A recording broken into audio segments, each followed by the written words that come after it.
অর্জুন সিং ব্যক্তি দেখো ঠিক আছে। পার্থভৌমিক সোমনাথ শ্যামসহ এই যে কোটারিটা ব্যারাকপুর লোকসভা বলুন, ইন্ডাস্ট্রিয়াল জোন বলুন, ব্যারাকপুর রিজন বলুন, এই এলাকায় পুলিশকে সামনে রেখে করে খাচ্ছে এবং গুন্ডাগর্দি করছে। এই জায়গায় তারা মনে করছে তাদের পথের কাঁটা হচ্ছেন অর্জুন সিং। তারা তো ভারতীয় জনতা পার্টির পিছনে লেগে থাকে রাজনৈতিকভাবে, সেটাও একটা দিক। তার সাথে সাথে অর্জুন সিং হচ্ছে ওদের পথের কাঁটা, এবং ওরা জানে কি পদ্ধতিতে অনৈতিকভাবে এই লোকসভা কেন্দ্রে ব্যারাকপুর থেকে ওরা জিতেছে। এটা মানুষের জনমতের প্রকৃত রিফ্লেকশন ছিল না। তাই আগামী 1.5 বছরের মধ্যে রাজ্য বিধানসভার নির্বাচন হবে, তার আগে অর্জুন সিংকে সরিয়ে দেওয়াই হচ্ছে এদের পরিকল্পনা ছিল। সবচেয়ে আশ্চর্যজনক ব্যাপার, রাজ্য পুলিশের ব্যারাকপুর কমিশনারেটের একাধিক সিসিটিভি লাগানো সত্ত্বেও আমরা যে সিসিটিভি ফুটেজ প্রকাশ করেছি বা যে সিসিটিভি ফুটেজ ওনার দায়িত্বে, নিরাপত্তার দায়িত্বে থাকা সিআইএসএফ সংগ্রহ করে পুলিশকে পাঠিয়েছে, তার উপরে কোনো কাজ হয়নি। নামমাত্র একজনকে অ্যারেস্ট করেছে। অর্জুন সিং মহোদয় যখন হাইকোর্টে রিট করেছেন পুলিশ ইনঅ্যাকশনের জন্য, তখন আরও 2টো মামলা রিট করার পরে করা হয়েছে উল্টে ভারতীয় জনতা পার্টির একাধিক কর্মী সমর্থন নামে সুমোটো মামলার নামে মিথ্যা মামলা করা হয়েছে। এটাতে খুব স্পষ্ট যে পুলিশ আর তৃণমূল আর পুলিশের মধ্যে এখানে কোনো তফাৎ নেই। সেই কারণে হাইকোর্ট বলুন, সুপ্রিম কোর্ট বলুন, সব জুডিশিয়ারি পশ্চিমবাংলায় গত 3.5 বছরে বিশেষ করে সমস্ত গুরুত্বপূর্ণ মামলাগুলি নয় এনআইএ, নয় সিবিআই, নয় অন্য কোনো এজেন্সির হাতে হস্তান্তর করেছে। এই কারণেই টালা থানার ওসি প্রমাণ লোপাট এবং কর্তব্য অবহেলার জন্য গ্রেপ্তার হয়েছেন। পুলিশের যে নিজস্ব যে কাজ, সেই কাজ থেকে পুলিশ সরে যাচ্ছে বলেই আজকে এই অবস্থার মুখোমুখি হতে হচ্ছে পশ্চিমবঙ্গের পুলিশ।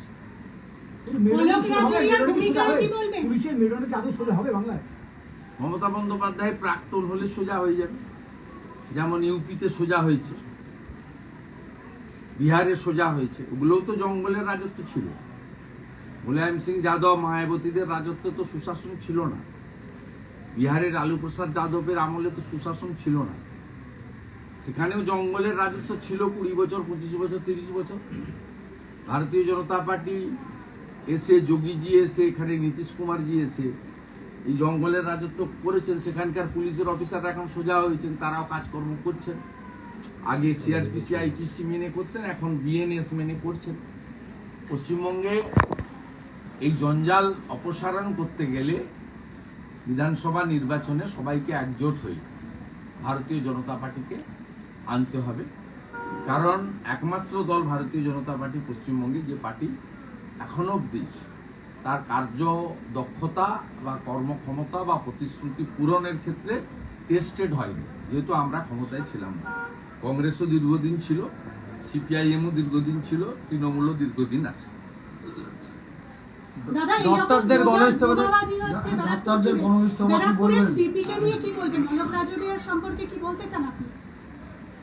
অলোক রাজোরিয়া সিস্টেমের বাইরে নয়, অলোক রাজোরিয়াও সিস্টেমের মধ্যে। পুরো ব্যবস্থাটাই খারাপ করে দিয়েছেন মমতা বন্দ্যোপাধ্যায়। এখানে ব্যক্তি কেউ নয়, এখানে এর আগে অজয় ঠাকুর থেকে অমরনাথ থেকে যতগুলো আইপিএস কে বিভিন্ন সময়, মনোজ বার্মা থেকে, তারা এখানে বিভিন্ন সময় এসেছে। তারা পিসি এবং ভাইপোকে সন্তুষ্ট করা, তাদের হুকুম তালিম করা এবং হিন্দুদেরকে কোণঠাসা করা আর বাঙালি অবাঙালি বিভাজন কি করে তৈরি করা যায়। তৃণমূল কংগ্রেসের সঙ্গে মুসলমান ভোট আছে, এবারে কোথাও অবাঙালি খেলবো, কোথাও বাঙালি খেলবো, মুসলমান তো ফিক্সড আছে, তার সঙ্গে জুড়ে দেবো। এই কাজটা পুলিশ এখানে করে। অর্জুন সিংয়ের বাড়িতে বারবার হামলা হচ্ছে, এর আগেও বেশ কয়েকবার হয়েছে। আমি শুরুতেই বলেছি, ব্যক্তি অর্জুন সিং এখানকার তৃণমূল কংগ্রেসের যারা প্রথম সারির নেতা, যারা ক্ষমতা ভোগ করছেন, তাদের পথের কাঁটা। সেই কারণে তৃণমূল কংগ্রেসে তিনি যখন ছিলেন সেখানেও তাকে তার দলের মধ্যে কোণঠাসা করতেন, লবিবাজি করতেন। ভারতীয় জনতা পার্টি তিনি করছেন, নেতৃত্ব দিচ্ছেন, স্বাভাবিকভাবে দল হিসেবে ভারতীয় জনতা পার্টি ওদের কাছে পথের কাঁটা এবং ব্যক্তি অর্জুন সিংহ এদের কাছে পথের কাঁটা। কারণ এরা কেউই অর্জুন সিংয়ের মতো ব্যক্তিত্ব বা নেতৃত্ব বা দীর্ঘ যে রাজনৈতিক ইতিহাস, 3 প্রজন্ম যে বাড়িতে বসে আছি এই এলাকার নেতৃত্ব দিয়েছেন এবং নির্বাচিত প্রতিনিধি অর্জুন সিং মহোদয়ের পিতাজি অর্জুন সিংজি এবং ওনার পুত্র। এইরকম এদের তো কোনো পেডিগিরি নেই। পার্থভৌমিক, সোমনাথ শ্যাম, সুবোধ অধিকারী, এদের আপনি অতীতের কোনো ভূমিকা এরা নেতা বলে কেউ পাতে দেয় না। পুলিশ আছে সামনে পিছনে হুটার ভ্যানে ভা করছে, মিথ্যা মামলা দেওয়ার অধিকার আছে, তাই এদের পিছনে কিছু লোকজনকে ইচ্ছা না থাকলেও হাত জোড় করে নমস্কার করতে হয়, ডাকতে হয়, ফিতা কাটাতে হয়, ফুল দিতে হয়, ব্যাচ পরাতে হয়, মিষ্টি খাওয়াতে হয়, তোলা দিতে হয়। পুলিশের সামনে কেন্দ্রীয় সরকার বা বোমাবাজি স্বরাষ্ট্র দপ্তরের ভূমিকা নিয়ে কি বলবেন? পুলিশের সামনেই বোমাবাজি চলে, গুলি না হয়ে গেছে। কেন্দ্রীয় সরকার বা স্বরাষ্ট্র দপ্তরের ভূমিকা নিয়ে কি বলবেন? এই যে বোমাবাজি হয়েছে, আপনি তো নিজেও টুইট করেছেন। কেন্দ্রীয় স্বরাষ্ট্র দপ্তর সরাসরি কিছু করতে পারে না। আপনাদের সিপিএম এর মতো বললে তো হবে না, আপনাদের সংবিধানটা পড়তে হবে। Law and order completely state subject.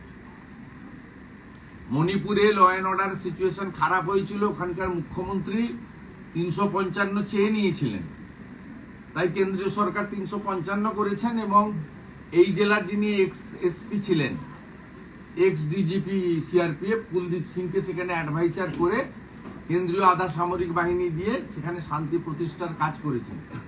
রাজ্য সরকার তার ব্যর্থতা তো স্বীকার করছেন না, তারা পাচ্ছেনও না, স্বীকারও করছেন না। কারণ এই রাজ্য সরকার সম্পূর্ণভাবে ব্যর্থ।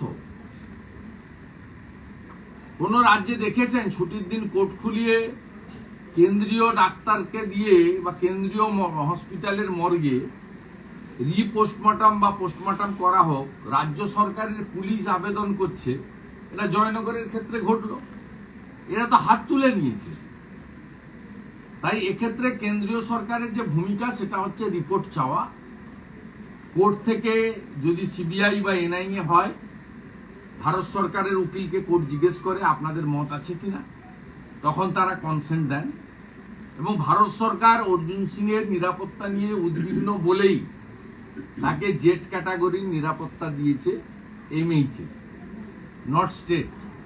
তার সঙ্গে যে সিআইএসএফ থাকেন 10-12 জন 14 জন, সেটা provided by the central government এমএইচে। ভারত সরকারের যে দায়বদ্ধতা এবং করণীয় কর্তব্য, তার মধ্যে দাঁড়িয়ে তারা অর্জুন সিংকে প্রোটেকশন, নিরাপত্তা দেওয়ার ব্যবস্থা নিয়েছেন। তো আপনারা শুনলে খুশি হবেন যে কোনো কোর্টকে হস্তক্ষেপ করতে হয়নি। 28 আগস্ট প্রিয়াঙ্কু পান্ডের উপরে যে আক্রমণ, ওই ঘটনা নিয়ে এনআইএ থেকে সুপারিশ করা হয়েছিল এই মামলাটা এনআইএ নিতে চান। এনআইএ নিজেরা নিতে চাইলে তো নেওয়া যায় না, তাকে এমএইচএ থেকে অনুমোদন নিতে হয়, মিনিস্ট্রি অফ হোম অ্যাফেয়ার্স। আপনার শুনলে অত্যন্ত আনন্দ পাবেন যে 4 দিন আগে এনআইএ এই অনুমোদন পেয়েছে। তারা অলরেডি ব্যারাকপুর পুলিশ কমিশনারেটকে এই মামলার সমস্ত নথি, তথ্য, কেস ডায়েরি হস্তান্তর করার জন্য তারা আবেদন জানিয়ে, আবেদন বা তাদের বক্তব্য জানিয়ে চিঠি দিয়েছে। অর্থাৎ এনআইএ ইনভেস্টিগেশন হলে আমি আপনাদেরকে কথা দিতে পারি, এখানে যে আমাদের নমিত সিং যারা অ্যাকিউজড, এরা এর আগে এনআইএ মামলাতে জেলে ছিলেন এবং অনন্তকাল তো কেউ জেলে থাকে না। 2 বছর 2.5 বছর জেলে থাকার পরে অটোমেটিক কোর্সে জামিন পান, তারপরে চার্জশিটের এগেনস্টে ট্রায়ালে পার্টিসিপেট করে জাজের উপর নির্ভর করে কনভিকশন হতে পারে অথবা খালাস দিতে পারে। কিন্তু এরা সবাই পাস্ট রেকর্ড এদের খুব খারাপ। তাই এনআইএ যে প্রিয়াঙ্কু পান্ডের কেস নিয়েছে, এটাতে অনেক কিছু বেরিয়ে আসবে, অনেক কিছু বন্ধ হবে। এক নম্বর। দ্বিতীয় নম্বর, অর্জুন সিং মহোদয়ের যে রিট করা হয়েছে, সেই রিট গতকালই লিভ অ্যালাউ ছিল, কিন্তু রেগুলার বেঞ্চ তারা যেহেতু পুজোর ছুটি আজকে পড়ে গেছে, শুনতে চাননি। আমরা এটা ফার্দার ভ্যাকেশন বেঞ্চে মুভ করার উদ্যোগ নিয়েছি। যে ডকুমেন্টারি এভিডেন্স এবং ভিডিও ফুটেজ রয়েছে, তাতে আর নতুন করে তথ্য প্রমাণের কোনো দরকার হবে না। তাতে ইলিগাল আর্মস, আপনার এক্সপ্লোশন মানে বোম থ্রো এবং ফায়ারিং থেকে শুরু করে ইট পাটকেল ছোড়া থেকে ব্রড ডে লাইটে সকাল 8টার সময় যা যা করেছে সবটা আছে। অতএব অর্জুন সিং মহোদয় যে পুলিশ ইনঅ্যাকশনের মামলা করেছেন, এটাও শুধুমাত্র সাংবাদিক সম্মেলনে বলার মধ্য দিয়ে আমাদের কাজ শেষ হবে না। আমরা যৌথভাবে ভারতীয় জনতা পার্টির পক্ষ থেকে আমরা এই বিষয় খুব সিরিয়াসলি দেখছি। আমরা এটা বন্ধ করব। নমিতের মাথাতে কি হবে? নমিতকে মদত দিচ্ছে, নমিত সিং সেটা যারা ইনভেস্টিগেটিং এজেন্সি আছে তারা বলবে। আমি তাদের ব্রিফ নিয়ে তো আসিনি এখানে। দাদা নৈহাটিতে কি বলবেন? হ্যাঁ? ডক্টরদের গণইস্তফা গণইস্তফা কি বলবেন? আমি এর জন্য দায়ী করব রাজ্যের মুখ্যমন্ত্রী এবং মুখ্য সচিবকে। কেন? তার কারণ হচ্ছে একাধিকবার ডাক্তারদের সঙ্গে রাজ্য সরকার বসেছে, মুখ্যমন্ত্রী নিজে বসেছেন, মুখ্য সচিব বসেছেন। তাদের সঙ্গে কি চুক্তি হয়েছে আমরা যারা সেই মিটিংয়ে ছিলাম না জানি না। আমরা শুধুমাত্র প্রেস মিডিয়ার মাধ্যমে মিনিটস টু মিনিটস দেখেছি। জুনিয়র ডাক্তার বাবুদের প্রথম থেকে বক্তব্য ছিল লাইভ স্ট্রিমিং। লাইভ স্ট্রিমিং যদি হতো তাহলে আমরা বুঝতে পারতাম যে রাজ্য সরকার কি কথা দিয়েছিলেন, কি কথা রাখেননি। এখন জুনিয়র ডাক্তারদের কথাকেই আমরা বিশ্বাস করছি, যেহেতু তারা অরাজনৈতিকভাবে আন্দোলন করছে এবং আমরা মনে করি তাদের ডিমান্ড খুব লেজিটিমেট ডিমান্ড, জাস্টিফাইড ডিমান্ড। আমরা রাজ্য সরকারের কাছে আবেদন করব যে আপনারা যা যা কথা দরজা বন্ধ করে দিয়েছিলেন সেই কথাগুলো কার্যকর করে দেন। কারণ এর সঙ্গে পশ্চিমবাংলার লক্ষ লক্ষ মানুষের স্বাস্থ্যজনিত বিষয় যুক্ত রয়েছে এবং যেভাবে গণইস্তফা শুরু হয়েছে তাতে পুরো স্বাস্থ্য ব্যবস্থায় ডিজাস্টার হয়ে যাবে।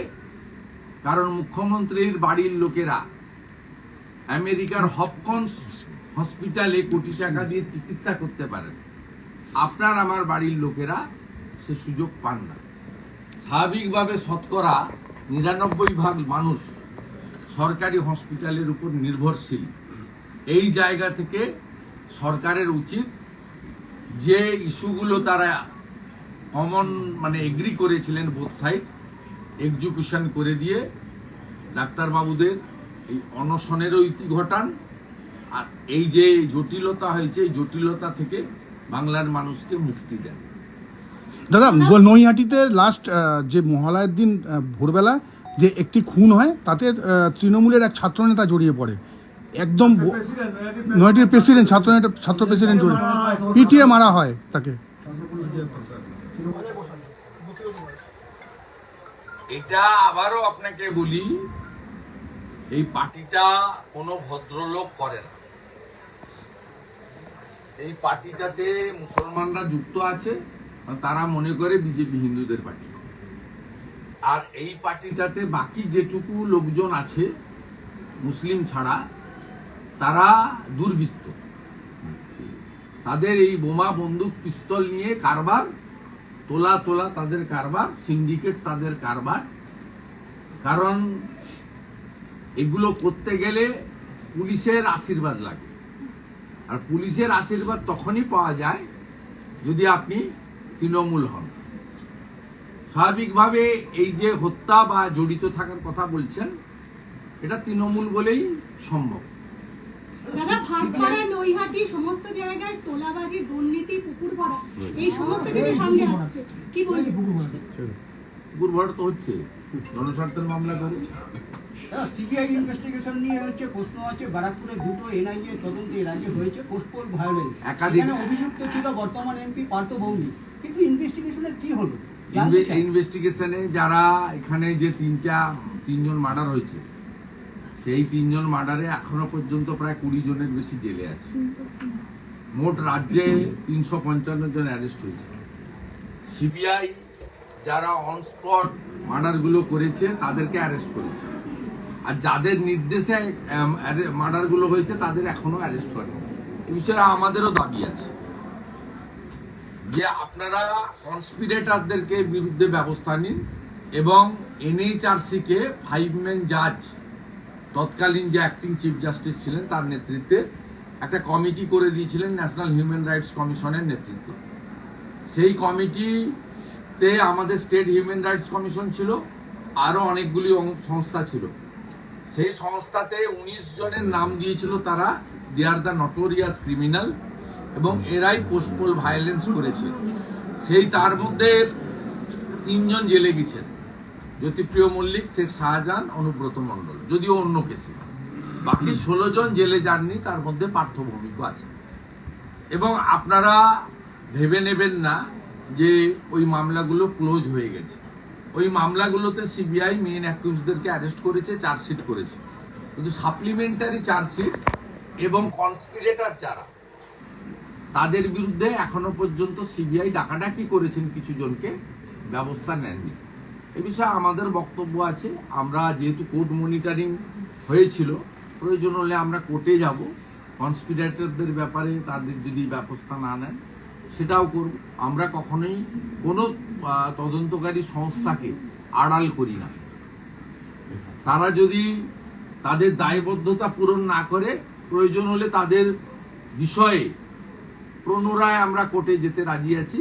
কারণ পোস্টপোল ভায়োলেন্সে ভারতীয় জনতা পার্টির কর্মী, সমর্থক এবং বিশেষ করে সনাতনীরা তারা যেভাবে সাফার করেছেন 21 সালে, আমরা দায়বদ্ধ তাদের পাশে দাঁড়াবো। কাজ আমরা করি এবং ভবিষ্যতেও করি। ঘাটালে যে বন্যা হলো তার জন্য কি প্রাক্তন সেচমন্ত্রী কোনোভাবে দায়ী? ড্রেজিং এর ক্ষেত্রে কি কোনো মমতা ব্যানার্জি দায়ী? সব ছোটখাটো লোকের কথা বলে লাভ নেই। আরজিকর মেডিকেল যে ধর্ষণ এবং খুনের মামলায় সিবিআই প্রথম চার্জশিটে একজনের নাম এসেছে, সেটা হচ্ছে সঞ্জয় রায়ের নাম। কি বলবো, গতকাল থেকে একাধিকবার বলেছি বোন, আবার বলি, সমগ্র বিষয়ে 3টে দিক আছে। একটা হচ্ছে ধর্ষণ এবং খুন, আরেকটা হচ্ছে তথ্য প্রমাণ লোপাট, কর্তব্যে অবহেলা, আরেকটা হচ্ছে আরজিকর সহ স্বাস্থ্য দপ্তরের আর্থিক দুর্নীতি। 3টি বিষয়ে কিন্তু সিবিআই ইনভেস্টিগেশন করছে। অতএব ধর্ষণ এবং খুনে একজন যুক্ত না অনেকজন যুক্ত, এটা ইনভেস্টিগেটিং এজেন্সি তার তথ্য প্রমাণের উপর নির্ভর করে। তারা সে কাজ করেছেন। তথ্য প্রমাণ লোপাট এবং কর্তব্যে গাফিলতির দায়ে তারা ওসি টালা এবং দিদেন সুপার ডাক্তার সন্দীপ ঘোষকে অ্যারেস্ট করেছেন। আর্থিক দুর্নীতিতেও তারা অনেককে অ্যারেস্ট করেছেন, ডাক্তার সন্দীপ ঘোষ সহ। স্বাভাবিকভাবে 3টে দিকেই সিবিআই তার কাজ করছে। আর সিবিআই 58 দিনের মাথায় চার্জশিট এই কারণে দিয়েছে, ল পয়েন্ট অফ ভিউতে আমি যেটা বলতে পারি, যাতে 60 দিনের মাথায় সঞ্জয় রায় বেল না পেয়ে যায়। এটা প্রসিডিওরের পার্ট, 60 দিনের মধ্যে চার্জশিট দিতে হয়। আর এটা ফাইনাল চার্জশিটও নয়, আর একমাত্র চার্জশিটও নয়, সিঙ্গেল চার্জশিটও নয়। এটা একটা প্রাইমারি চার্জশিট, এবং তদন্তকারী সংস্থা চাইলে, মনে করলে আরো অনেকগুলি সাপ্লিমেন্টারি চার্জশিট তারা দিতে পারেন।